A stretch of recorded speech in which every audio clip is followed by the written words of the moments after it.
Hi friends, இந்த பாருங்கள், நம்ம ரோஸ் செடி தோட்டத்தில் உள்ளது. நம்ம அதில் உள்ள பூவெல்லாம் காஞ்சிருச்சு, அதனால் கட் பண்ணுறோம். ஒவ்வொரு பூவாக கட் பண்ணிக்கலாம்.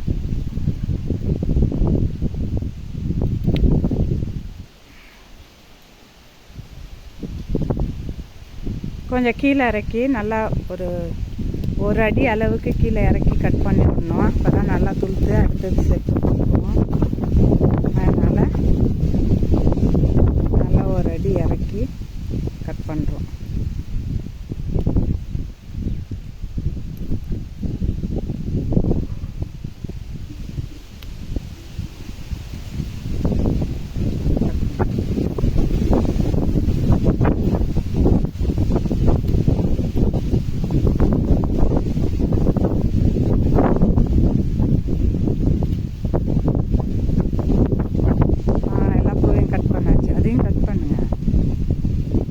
எல்லா பூவையும் கட் பண்ணியாச்சு.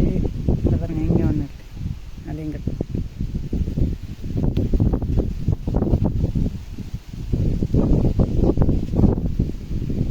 துளுத்து பூக்கும் போது காமிக்கிறேன்ப்பா. இதெல்லாம் கட் பண்ணி. ஓகே ஃப்ரெண்ட்ஸ், தேங்க்ஸ் ஃபார் வாட்சிங். நீங்களும் பூத்து முடித்ததும் கட் பண்ணி விடுங்க, நல்லா துளுத்து பூக்கும்.